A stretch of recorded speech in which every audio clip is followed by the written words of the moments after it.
베드로는 훌륭한 신앙 고백을 했지만 그는 아직도 예수님 사역의 본질에 대해서는 이해하지 못하고 있었습니다.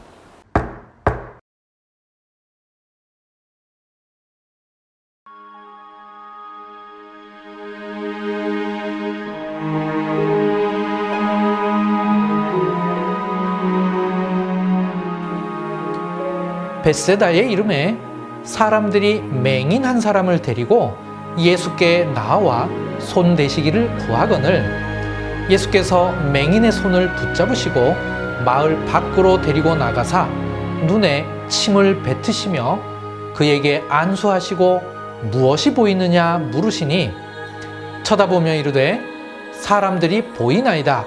나무 같은 것들이 걸어가는 것을 보나이다 하거늘 이에 그 눈에 다시 안수하심에 그가 주목하여 보더니 나아서 모든 것을 밝히 보는지라. 예수께서 그 사람을 집으로 보내시며 이르시되 마을에는 들어가지 말라 하시니라.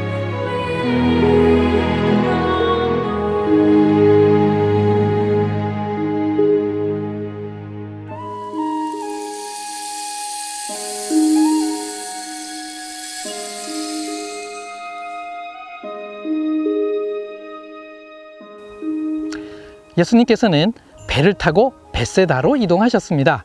벳세다에서 소경의 눈을 치료해 주셨습니다. 벳세다는 사복음서에 모두 언급되어 있습니다. 특별히 베드로와 안드레 그리고 빌립의 동네이기도 합니다. 그래서 우리에게 친숙한 곳입니다. 제가 있는 이곳은 벳세다로 여겨지는 에텔입니다. 19세기에 에드워드 로빈슨이 이 에텔을 벳세다로 보았습니다. 그의 견해에 따라 대부분의 학자들이 이곳을 벳세다로 여기고 있습니다. 하지만 이곳에는 두 가지 큰 문제점이 있습니다. 첫 번째는 해변과 너무 멀리 떨어져 있습니다. 무려 3km나 떨어져 있습니다. 마가복음 8장에 의하면 예수님께서는 달마누다에서 벳세다로 배를 타고 이동하셨습니다. 그렇다면 벳세다는 해변과 가까운 곳에 위치해야 합니다. 두 번째 문제는 720년경에 세인트 빌트발트가 벳세다를 방문했습니다. 그의 기행문에 의하면 벳세다에 있는 베드로와 안드레 집 터 위에 있는 교회에서 하룻밤을 머물렀다고 했습니다. 그런데 이곳 에텔에서는 어떠한 교회의 흔적도 발굴되지 않았습니다. 이러한 두 가지 문제점 때문에 에텔은 벳세다에 대한 유력한 후보지긴 하지만 확정적이지는 않습니다. 그런데 2016년부터 새로운 벳세다의 후보지가 대두되고 있습니다. 베이트 하벡이라는 곳입니다. 그곳으로 이동해 보겠습니다.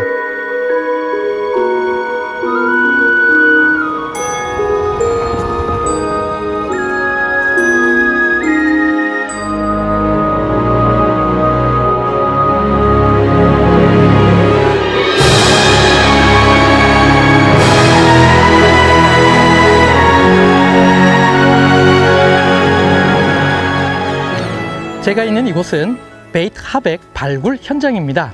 2016년부터 발굴해서 이곳에서 비잔틴 시대 때 교회 터와 로마식 목욕탕과 1세기 때의 유대인 주거지를 발굴했습니다. 아직 발굴 중에 있기 때문에 이곳이 신약시대 때의 벳세다라고 확정된 것은 아닙니다. 하지만 이곳에서 발굴된 교회터, 제가 지금 그 교회터의 앱시스 위에 있습니다. 이 터를 베드로와 안드레 집터 위에 있었던 사도 교회 터로 추정하고 있습니다. 그렇다면 이곳이 신약시대 때의 벳세다일 수 있는 것입니다. 텔 벳세다라고 불리는 에텔은 구약시대 때의 그술 왕국의 수도였습니다. 신약시대 때에는 텔 벳세다에 왕족과 귀족들이 머물렀고 이곳은 해안가에 가까운 곳으로 일반 서민들과 어부들이 머물던 주거지일 수 있습니다. 그렇다면 신약시대 때의 벳세다는 이곳일 수 있는 것이죠. 벳세다는 히브리어로 벳자이다입니다. 뜻은 어부의 집입니다. 그렇다면 벳세다는 해안 가까운 곳일 수 있는 것입니다.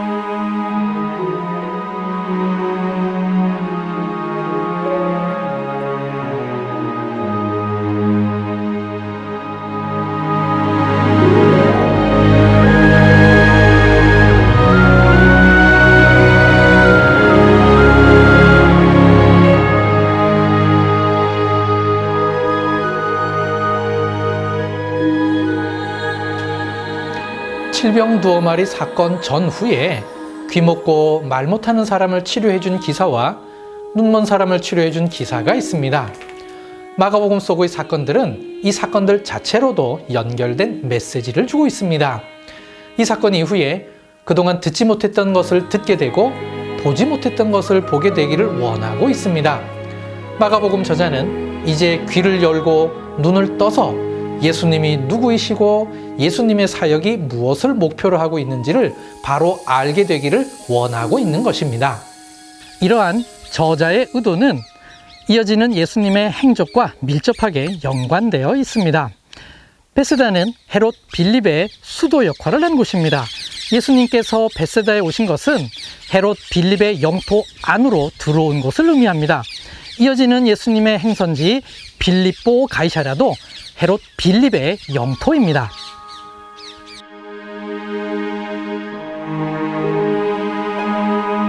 예수와 제자들이 빌립보 가이사랴 여러 마을로 나가실새 길에서 제자들에게 물어 이르시되 사람들이 나를 누구라고 하느냐? 제자들이 여짜와 이르되 세례 요한이라 하고 더러는 엘리야 더러는 선지자 중의 하나라 하나이다. 또 물으시되 너희는 나를 누구라 하느냐? 베드로가 대답하여 이르되 주는 그리스도시니이다 하매 이에 자기의 일을 아무에게도 말하지 말라 경고하시고 인자가 많은 고난을 받고 장로들과 대제사장들과 서기관들에게 버림받되어 죽임을 당하고 사흘 만에 살아나야 할 것을 비로소 그들에게 가르치시되 드러내놓고 이 말씀을 하시니 베드로가 예수를 붙들고 항변하매 예수께서 돌이키사 제자들을 보시며 베드로를 꾸짖어 이르시되 사탄아 내 뒤로 물러가라. 내가 하나님의 일을 생각하지 아니하고 도리어 사람의 일을 생각하는도다 하시고 무리와 제자들을 불러 이르시되 누구든지 나를 따라오려거든 자기를 부인하고 자기 십자가를 지고 나를 따를 것이니라. 누구든지 자기 목숨을 구원하고자 하면 잃을 것이요 누구든지 나와 복음을 위하여 자기 목숨을 잃으면 구원하리라. 사람이 만일 온 천하를 얻고도 자기 목숨을 잃으면 무엇이 유익하리요? 사람이 무엇을 주고 자기 목숨과 바꾸겠느냐? 누구든지 이 음란하고 죄 많은 세대에서 나와 내 말을 부끄러워하면 인자도 아버지의 영광으로 거룩한 천사들과 함께 올 때에 그 사람을 부끄러워하리라.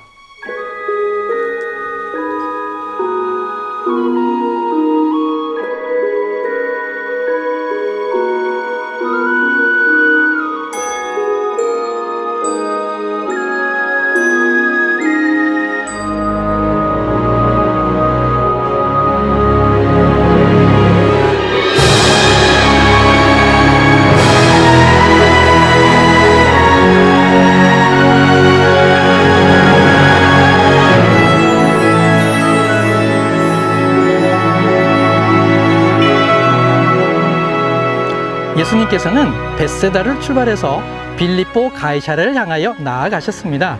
이때 이 길 위에서 제자들에게 질문하셨습니다. 사람들이 나를 누구라 하느냐? 예수님께서는 이 질문을 과연 어디에서 하셨을까요? 악티움 해전 이후에 황제가 된 가이사 아구스도는 안토니우스 편을 들었던 헤롯 대왕을 여전히 유대의 왕으로 인정해 줬습니다. 그러자 헤롯 대왕은 황제를 위한 신전을 세 군데에다 지었습니다. 첫 번째는 세바스테아에 있었고 두 번째는 가이사랴에 지었습니다. 세 번째 신전은 요세푸스의 증언에 의하면 파네아스 옆에 지었다고 했습니다. 제가 있는 이곳은 호르밧 오므릿 바로 밑입니다. 최근에 있었던 발굴에 의하면 헤롯이 지은 세 번째 신전이 이곳 호르밧 오므리트에 있었을 수 있다고 합니다. 그리고 예수님 당시 때의 로마의 길이 이곳 아래를 통과해서 저 뒤에 보이는 산으로 연결되어 있었습니다.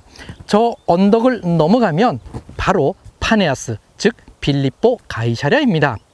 예수님께서 빌립보 가이사랴 가까이 왔을 때 이 질문을 하셨다면 어쩌면 이 근처 어딘가를 지나가시면서 질문을 하셨을 수도 있습니다. 그리고 예수님께서 이 길을 지나가셨다면 이 위에 세워진 헤롯이 지은 황제를 위한 신전을 보셨을 것입니다.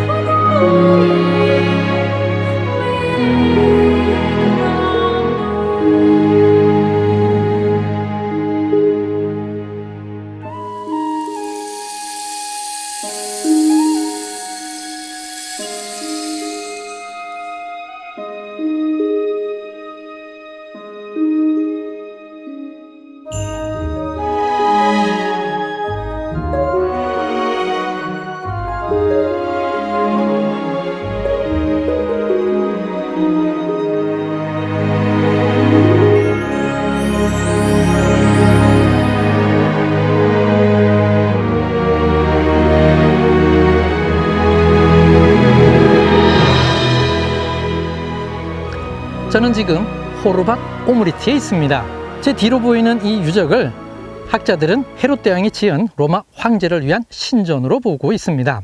헤롯 대왕은 이 신전을 지을 때 로마의 길에서 잘 보이는 위치에다 지었습니다.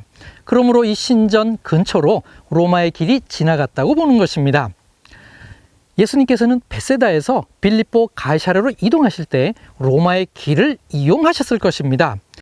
그렇다면 이 신전 근처를 지나가시면서 제자들에게 질문하셨을 것입니다. 이때부터 시작된 예수님과 제자들의 대화가 빌립보 가이사랴까지 연결되었을 것입니다.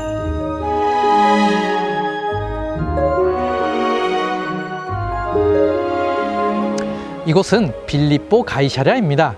베드로의 신앙 고백과 밀접하게 연관이 있는 장소죠. 헤롯 빌립은 황제 가이사 아구스도의 이름을 따라 이곳에 도시를 지었습니다. 그리고 자신의 아버지 헤롯 대왕이 지중해변에 지은 가이사랴와 구분하기 위하여 빌립보 가이사랴라고 부른 것입니다.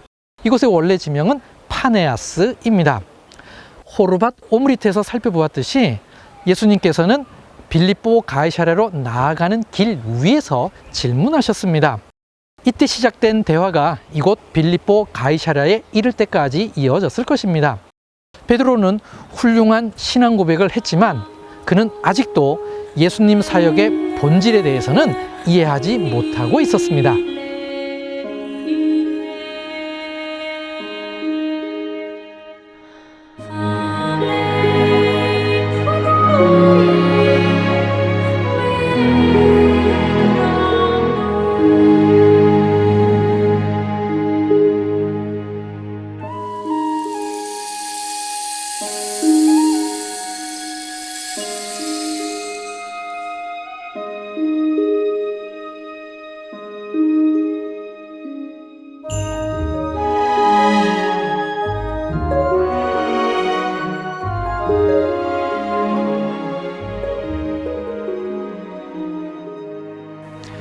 예수님의 이방인 지역 사역은 마가복음 8장에서 마무리됩니다. 칠병 두어 마리 사건 이후 예수님께서는 달마 누다와 벳세다를 들리신 후 빌립보 가이사랴로 이동하시면서 길 위에서 사람들이 나를 누구라 하느냐라는 질문을 하셨습니다. 마가복음 7장과 8장에서 귀가 열리고 눈이 띄었다면 예수님이 누구인지 알아야 했습니다. 하지만 베드로조차도 예수님 사역의 본질에 대해서는 알지 못했습니다. 마가복음 9장에서는 예수님이 누구이시고 예수님의 사역의 본질이 무엇인지 보다 분명하게 보여줍니다. 찾아가는 성경 마가복음 9장에서 뵙겠습니다.